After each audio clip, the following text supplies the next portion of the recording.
What's up, everybody? It's David Myhall here, and it has been another crazy week in crypto. Lots of news this week, so we're gonna jump right into it. Last week I talked entirely about YFI, YEarn. I think this is being called YFI now. This was the new governance token that launched last week to go along with the YEarn protocol. Was a crazy week with everybody liquidity mining it last week, and this week has been interesting. There's some news has come out of there, but a lot of news around this has come from forks of YFI and the YEarn protocol. The first fork to come out was called YFII. This apparently came out of some Chinese DeFi users, and it seemed like the motivation for this was that, liquidity mining stopped on most pools of YFI last week. And I guess some people were not done with their free money and decided they would just create their own protocol with free money and blackjack. I was very skeptical about this. You can't just make more free money and expect it to have value, but it's held up all right. One of the interesting things was that as this fork happened, and I guess the initial narrative was that this is a scam. You know, the name was basically the same, and that some people would get confused with the original project. So first of all, Balancer removed these YFII pools from their website, from basically the interface to the Balancer protocol. And almost immediately, the YFII team forked the Balancer interface and created their new website that let you access Balancer without these blacklistings. MetaMask also blacklisted their website as a scam. I think that one has at least been reversed now. And a lot more forks followed. People kept forking this protocol, creating their own tokens, and providing more crazy yields. If this doesn't signal like a crazy bull market, I don't know what does. Maybe some of these protocols will have value. Clearly, most of these forks are not going to. And in fact, there have been a few scams already. One of these forks had an administrator key. One of these forks called Suka, apparently a Korean fork. The creator just kept a bunch of the tokens and drained the Balancer pool, kind of took everybody's money and then disappeared.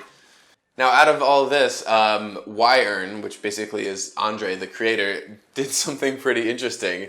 They created a vault, which will basically let people liquidity mine this new YFII token and automatically sell that, converting it back to USDC, I think. I don't remember exactly.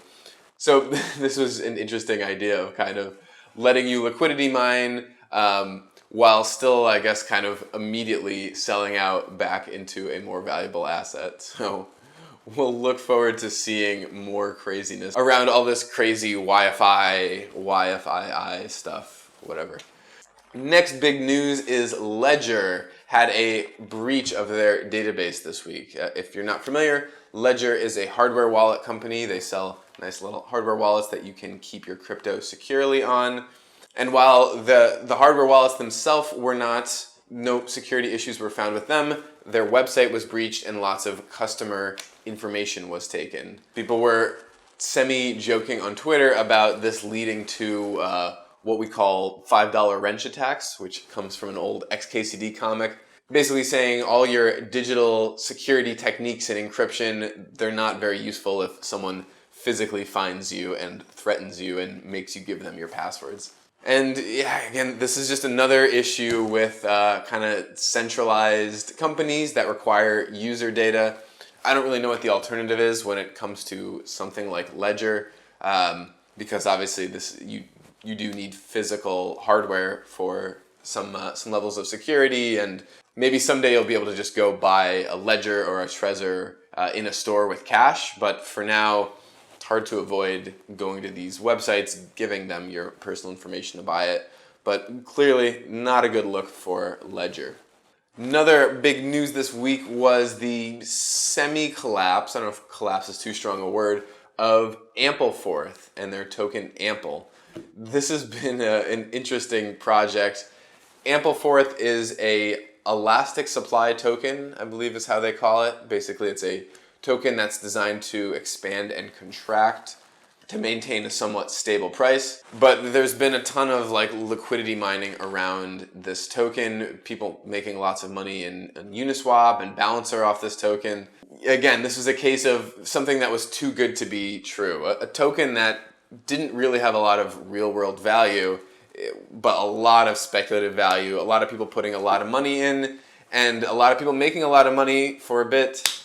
And this week that kind of started to crumble down. There was a bit of a sell-off on the token, and then again, because of the nature of this token, the market cap of the token really shrunk. I think it's recovering a little bit, but again, just don't put too much money into projects where you're not sure of the actual value of the project, where you're just trying to get easy money. On the flip side, and talking about projects that actually do provide good value, Aave has released more plans for the future of their protocol. I'm always really impressed with the stuff that's going on at Aave. This week, they announced their plan to kind of move away from their current Lend token to a new token called Aave. I guess there'll be a token swap at some point, and they've announced some more plans for the token economics of this new token. So I'm not going to dive too much into that, but really excited to see more good stuff coming out of Aave because they've done great work so far. They're really kind of one of the leading projects in decentralized finance. Another event this week was Ethereum Classic had a 51% attack, and a few things broke down. They had a massive chain reorg, and if you're not familiar with what a chain reorg is, we'll give you a quick blockchain lesson. Blockchains consist of a bunch of blocks that are mined by miners on top of the previous one, and the blockchain that is the correct blockchain is typically considered the longest one, the one that most blocks have been added to. And a reorg is what happens when that shifts from kind of one chain to another, when there's a new longest chain. It's not super unusual for this to happen with like one or two blocks, but yeah, I think this was in like the thousands of blocks, which basically means that this was an attack. This was someone who mined privately and didn't kind of share their blocks with everyone until they executed their attack. And I believe this reorg was so long that a lot of nodes were not able to keep up with the state of the blockchain. They didn't maintain state. And so a lot of nodes stopped working. I believe the Geth derivative nodes kept working. The Open Ethereum ones did not. Interesting to see these attacks play out, but again, not too impactful because, to be honest, nobody's using Ethereum Classic. But switching over to the main Ethereum, the gas limit of Ethereum was raised once again this week. Again, these gas limit raises are always a little controversial. On one hand, they increase the capacity of the network. It's not correct to say they scale the network, but you know, from a very limited point of view, it does increase the throughput of the network. But it does it by, you know, effectively trading off centralization. You know, every time this increase happens, it gets a little more difficult to run an Ethereum node.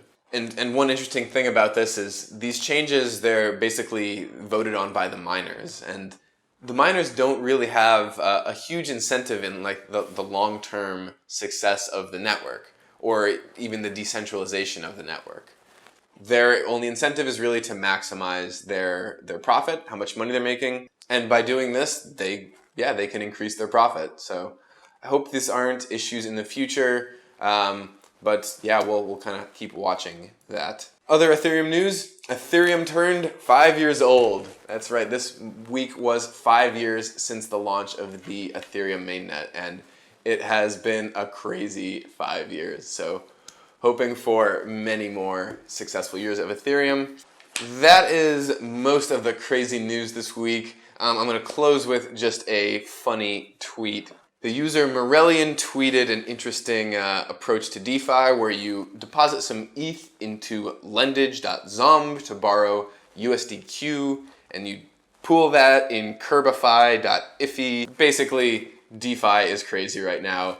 It's so hard to keep up with all these new protocols and crazy ways that people are mixing them together to try to make more money. As I said earlier, be careful with all this craziness. It's really hard to keep up, and it's really easy to get greedy and chase the best gains that are out there. So anyways, that is it for another crazy week in Ethereum. Looking forward to seeing you guys next week for another crazy week. Take care.